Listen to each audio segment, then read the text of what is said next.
जय हिंद दोस्तों, राम राम, सत श्री अकाल। मैं आपका अपना गुरु पंकज जांगिड और स्वागत है आपका आपके अपने परिवार ब्राइट फ्यूचर ब्लॉग में।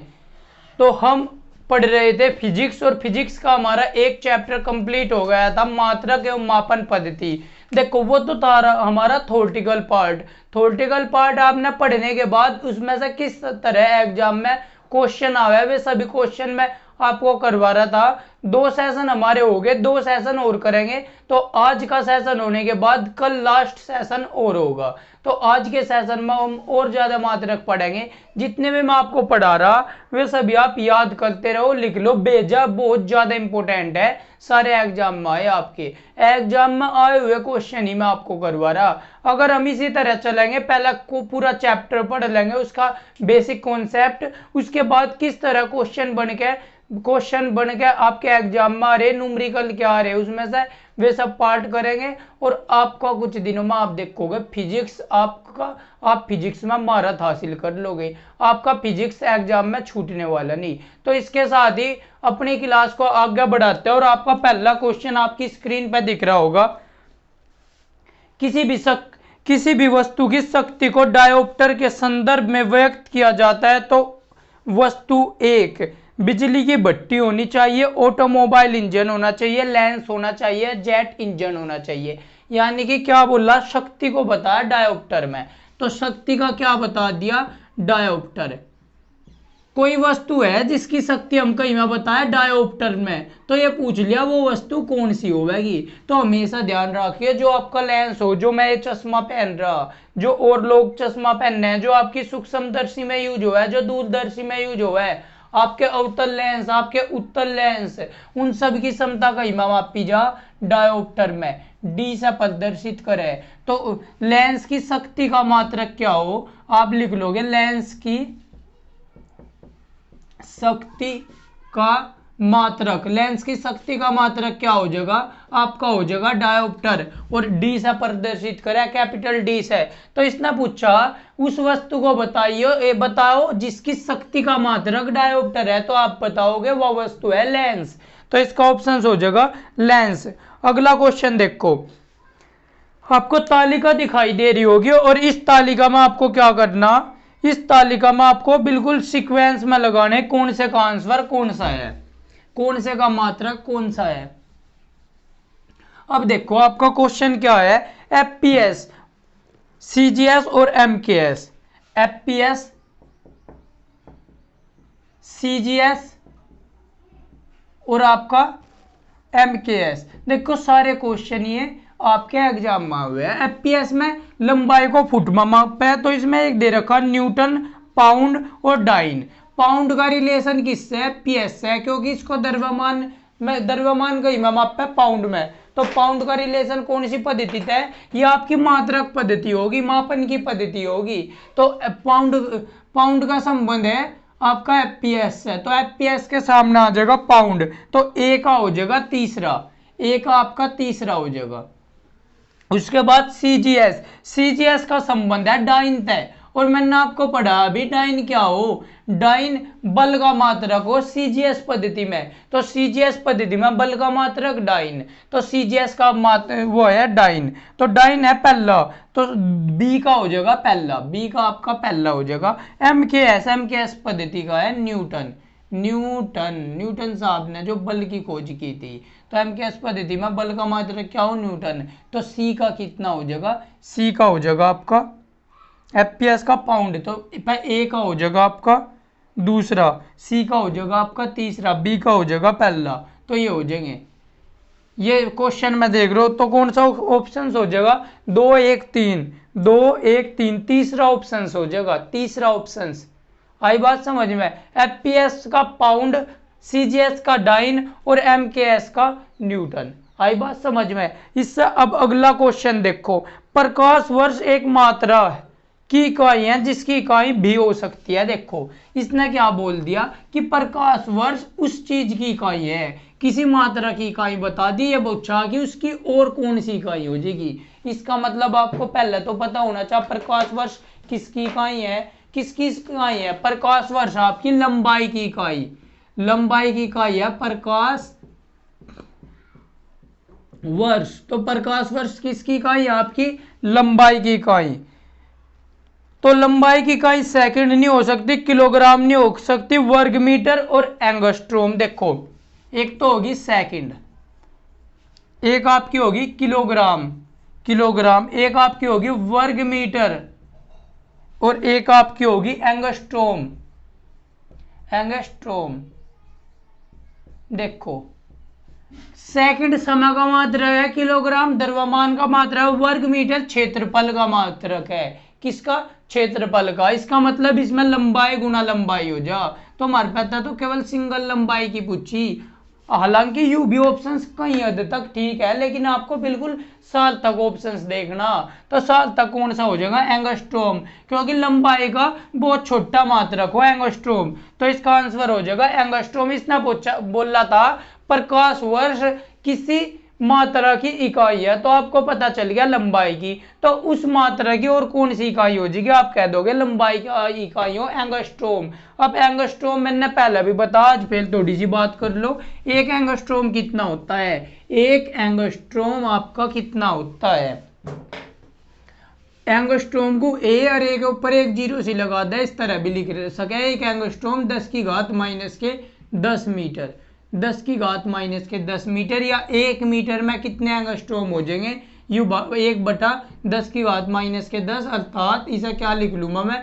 10 की घात 10 मीटर। आई बात समझ में? 1 मीटर में 10, 1 मीटर में 10 की घात 10 एंगस्ट्रोम हो जाएगा आपका, एंगस्ट्रोम, मीटर नहीं एंगस्ट्रोम। और एक एंगस्ट्रोम में 10 की घात माइनस के 10 मीटर हो जाएगा।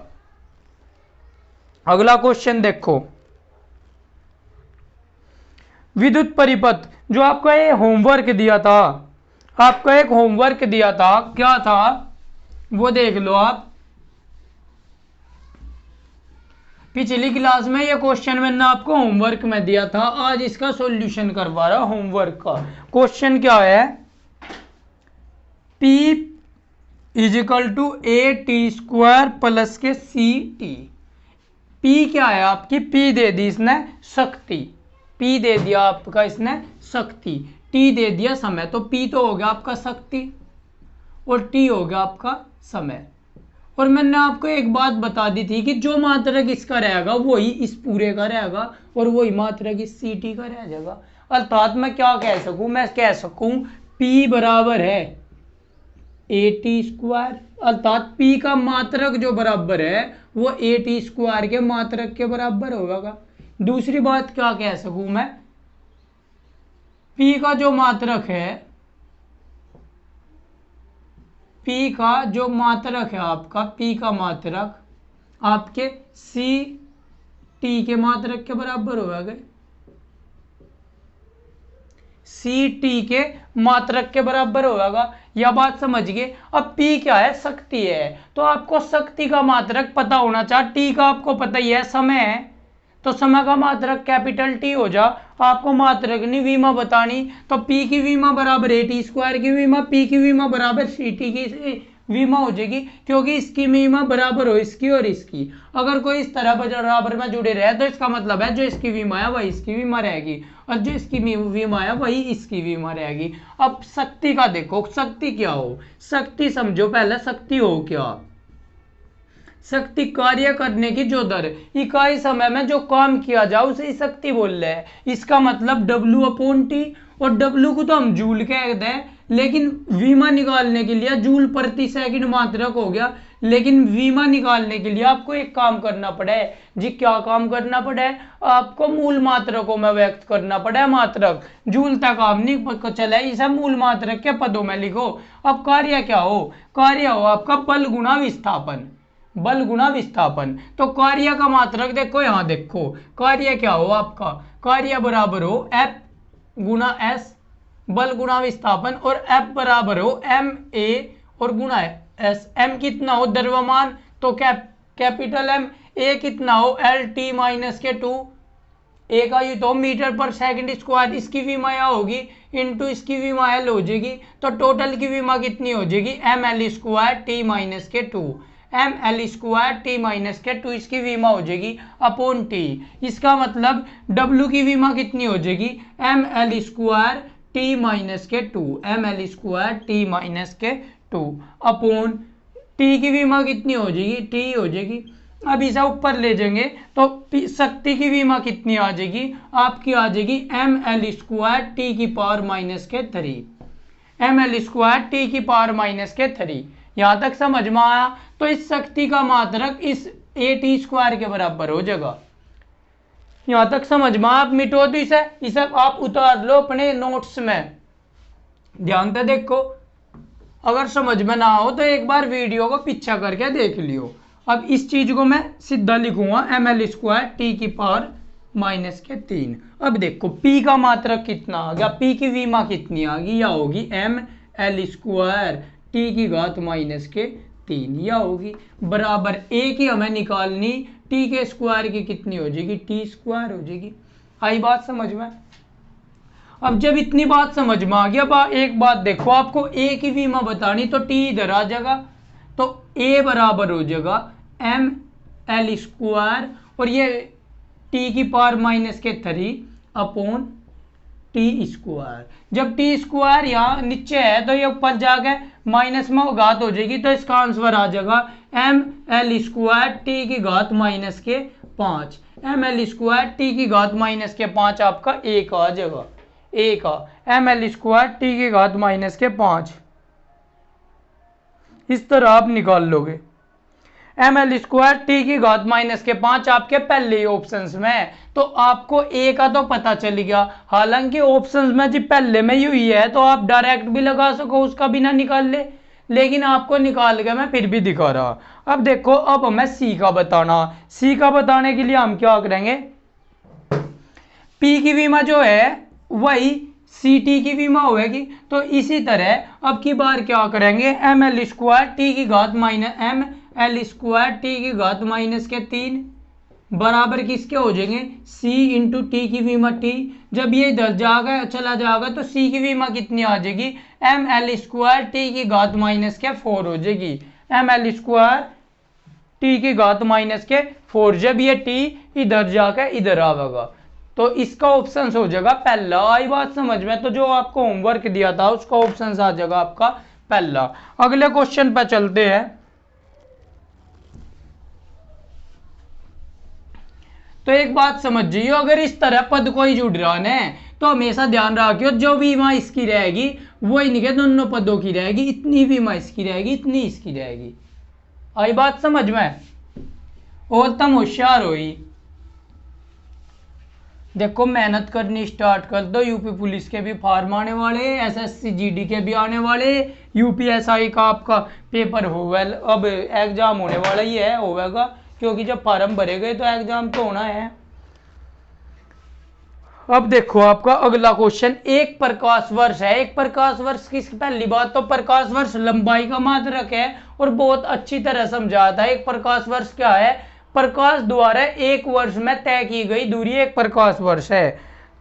तो एक वर्ष में प्रकाश द्वारा तय की गई दूरी। तीसरा ऑप्शन आप देख रहे होगे जो आपकी क्लास में पढ़ा वही मिल रहा सारा। तो क्वेश्चन इस तरह है, तीसरा ऑप्शन हो गया एक प्रकाश वर्ष में प्रकाश द्वारा तय की गई दूरी। ये सब क्वेश्चन लिखते रहियो आप, फिर देखियो आपके एग्जाम में कहां से अलग आ जाएगा, सभी हुई आएगा।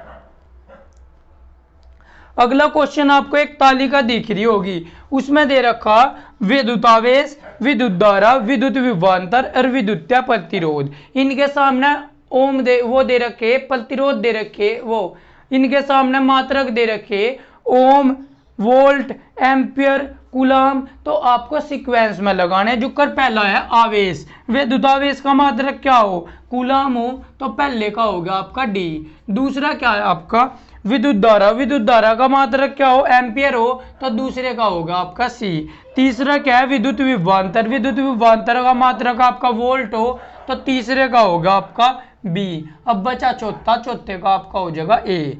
ओ चौथा क्या विद्युत प्रतिरोध, विद्युत प्रतिरोध का मात्रक हो जाएगा आपका ओम।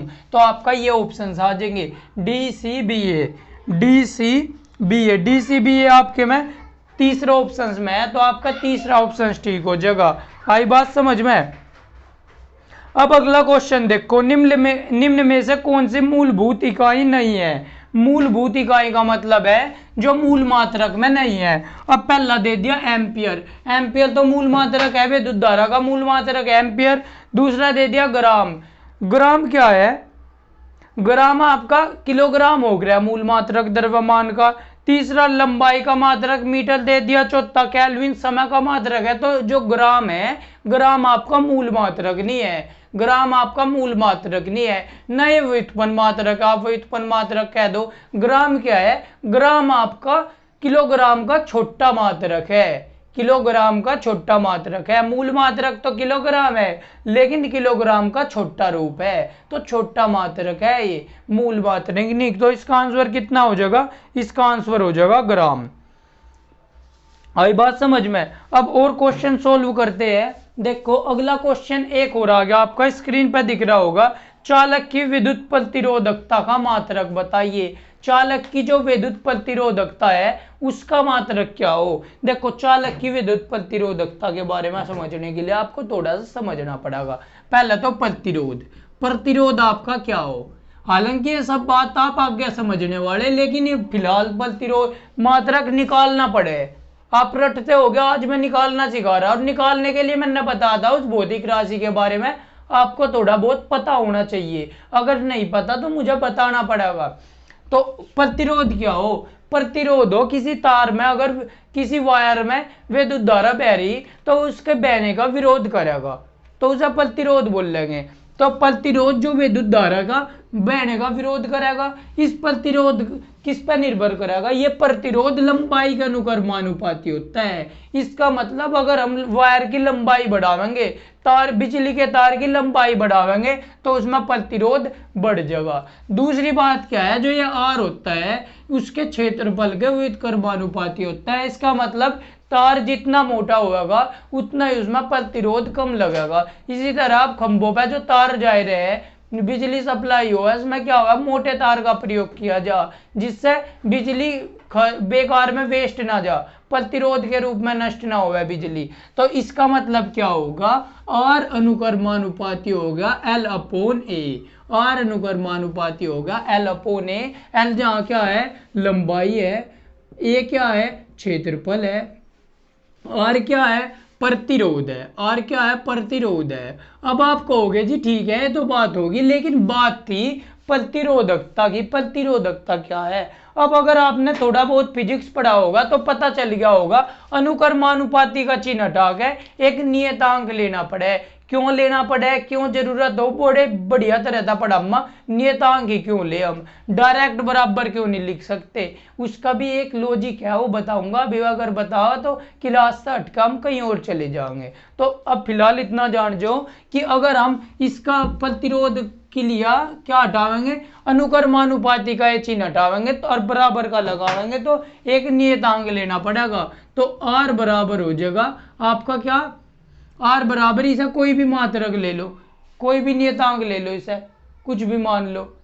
तो विद्युत प्रतिरोधकता आप क्या लिख लोगे, एक्स लिख लो, आर बराबर x l upon a, x l upon a, r बराबर एक्स एल अपॉन ए। तो जो एक्स आया न, ये आपका क्या है, विद्युत प्रतिरोधकता है, ये आपकी विद्युत प्रतिरोधकता है, प्रतिरोधकता।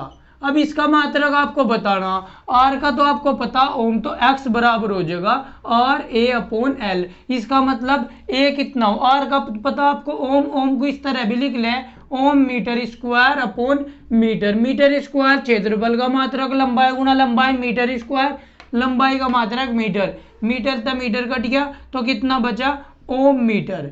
तो विद्युत प्रतिरोधकता का मात्रक कितना हो जाएगा, ओम मीटर। तो यहाँ कंफ्यूज ना हुई हो, विद्युत प्रतिरोध का मात्रक तो ओम और विद्युत प्रतिरोधकता का मात्रक आपका हो जा ओम मीटर। अगला क्वेश्चन देखो, अगला क्वेश्चन आपकी स्क्रीन पर आ रहा होगा। अगला क्वेश्चन पारसेक, पारसेक सबसे पहले हो क्या, पारसेक हो लंबाई का बड़ा मात्रक। आपको पता था एक पारसेक कितने बराबर हो, एक पारसेक कितने के बराबर हो, 3.08 गुणा 10 की घात 16, 3.08 गुणा 10 की घात 16 मीटर। मरसा पूछा एक पारसेक तारों संबंधित दूरी मापने का मात्रक है। इनने कह दिया कि जो पारसेक है तारों के बीच जो दूरी मापी जाए उसका एक मात्रक। हमने कहा बिल्कुल सही बात है। इनने कहा हो किसके बराबर हो, 4.25 प्रकाश वर्ष के बराबर हो, 4.5 प्रकाश वर्ष के बराबर हो, 3.05 प्रकाश वर्ष के बराबर हो, या 3.25 प्रकाश वर्ष के बराबर हो। मैंने कहा था आपको एक पारसेक बता रखा, पढ़ा रखा, एक पारसेक 3.26 प्रकाश वर्ष के बराबर हो, तो लगभग 3.25 प्रकाश वर्ष भी बताया था। 3.26 लगभग 3.25 के ही नहीं हो गया के, तो जब 2 ऑप्शंस में नहीं दिया तो 3.25 प्रकाश वर्ष के लगभग 3.25 प्रकाश वर्ष के बराबर हो, तो 3.25 इसका आंसर आ जाएगा। अगला क्वेश्चन आपका ये लास्ट है और आपको कल करवाऊंगा, और कल आपका ये सेशन बिल्कुल खत्म हो जाएगा। अब फिर कल के बाद हम क्या पढ़ेंगे, मापक यंत्र पढ़ेंगे, और मात्रक एवं मापक यंत्र ये 2 चैप्टर से आप किसी भी एग्जाम, 1 डे एग्जाम में अगर आप जा रहे हैं तो 1 नंबर का साइंस जरूर, अगर उसमें साइंस है, अगर उसमें 4 नंबर का भी साइंस आना है, तीनों साइंस 4 नंबर के आने, तो मात्रक एवं मापक यंत्र में तो आपका 1 नंबर का क्वेश्चन फिजिक्स में से जरूर आएगा। 1 नंबर का क्वेश्चन यहाँ से जरूर बने। आप एग्जाम प्रीवियस ईयर लगा के देख लियो, या तो मात्रक पूछागा या मापक यंत्र पूछागा, उस चीज को किस में मापा जाता है, या फिर मापक यंत्र की खोज पूछ लेगा, तो ये 1 नंबर का तो हमेशा आना। अगर आपका ग्रुप डी की बात करें तो इन 2 चैप्टर में तो आपका 1 से लेकर 5 तक कितने भी क्वेश्चन आ सके, मिनिमम एक से तो ज्यादा आनी है, 2 या 3 क्वेश्चन तो आपके यहाँ से आने ही है फिजिक्स में। तो मात्रक एवं मापक यंत्र में तय, मात्रक एवं मापक यंत्र में तय 2 या 3 क्वेश्चन तो आपके आने ही है। तो आई बात समझ में। तो कल एक सेशन और होगा, उसके बाद हम नया सेशन पढ़ेंगे मात्रक एवं मापक यंत्र। अगला क्वेश्चन आपको क्या है, 1 फुट लंबे व्यक्ति की नैनोमीटर में लंबाई लगभग कितनी हो जाएगी। 1 फुट, वो 1 फुट नहीं 6 फुट, 6 फुट का आदमी है कोई, 6 फुट का कोई आदमी है, और आपसे पूछ लिया 1 नैनोमीटर में कितनी हो जाएगी। अगर नैनोमीटर में व्यक्त करो तो अगर आपको नैनोमीटर पढ़ रखा तो तुरंत कर लोगे। 1 नैनोमीटर कितने हो, आप कहोगे जी 1 नैनोमीटर हो 10⁻⁻⁹ मीटर। अगर मैं कह दूं 1 मीटर में कितने हो जाएंगे, तो ये इधर आ जाएगा, तो 10⁹ नैनोमीटर हो जाएंगे, 9 नैनोमीटर हो जाएंगे। देखो माइनस चिन्ह क्यों आया, यहाँ छोटे मात्रक को हमने बड़े मात्रक में बदल लिया, इसलिए क्या हुआ है 1 नैनोमीटर 10⁻⁻⁹ मीटर। लेकिन अगर बड़े मात्रक को छोटे में बदलो तो प्लस आएगा, तो 1 मीटर बराबर 10⁻⁹ नैनोमीटर। यह बात समझ में आई, आपको बता भी रखी। अगर नहीं आप पहली बार क्लास देख रहे हैं तो डिस्क्रिप्शन में जाओ, यो द बेंच फॉर साइंस के नाम से प्ले लिस्ट मिलेगी, वहां से जितने भी सेशन हुए 7-8 सेशन जितने भी हुए सारे ले लो, उसके बाद क्लास देखो, आपका मजा आ जाएगा। अब देखो 1 नैनोमीटर वो लिखना आपको, 6 फीट लंबे एक व्यक्ति की ऊंचाई नैनोमीटर में बताइए। तो 6 फीट का, तो 6 फीट को पहले आप मीटर में बदल लो, 6 फीट को आप मीटर में बदल लो। आपको पता होना चाहिए 1 फुट में कितने मीटर हो, 1 फुट में आपके कितने मीटर हो आपको पता होना चाहिए। 1 फुट में आपके कितने 30.5 सेंटीमीटर हो, 1 फुट में आपके 30.5 सेंटीमीटर हो, 30.5 सेंटीमीटर हो, तो मीटर कितने हो जाएंगे, 1 फुट बराबर हो जाएगा 10⁻⁻2, तो 2 पॉइंट इधर लगा दो, 0.305 मीटर। 1 फुट में आपके 0.305 मीटर हो 1 फुट में, तो 6 फुट में आपके कितने हो जाएंगे, तो 6 फुट आपका हो जाएगा 6×5 30 की 0 हासिल लगे 3, 6003, 3618 का 8 का हासिल लगा 1.830 मीटर हो जाएंगे 6 फुट में। यह बात समझ में आई। लेकिन आपको मीटर को भी नैनोमीटर में बदलना पड़ेगा, क्योंकि आपसे पूछा 6 फुट में कितने नैनोमीटर हो, 6 फुट कितने नैनोमीटर के बराबर हो, तो मीटर की जगह क्या लिख लोगे 10⁹ नैनोमीटर, 10⁹ नैनोमीटर। आई बात समझ में। तो इसका मतलब क्या होगा 1.830 गुना 10⁹ नैनोमीटर आपको आ जाएगा आंसर। लेकिन क्या दे रखा आपका दे रखा 183, तो इसका मतलब 2 पॉइंट उधर ले जाओ, 183 गुना, जब 2 पॉइंट उधर ले जाओगे तो 2 घात घटानी पड़ेगी, 10 की घात 7 नैनोमीटर, नैनोमीटर। तो क्या हो जाएगा 183 गुना 10 की घात 7 नैनोमीटर, 6 फुट का आदमी 183 गुना 10 की घात 7 नैनोमीटर के बराबर होगा, 10 की घात 7 नैनोमीटर के बराबर, 183 गुना 10 की घात 7 नैनोमीटर आपका तीसरा ऑप्शन हो गया। तो आप तीसरे ऑप्शन के साथ जाओगे।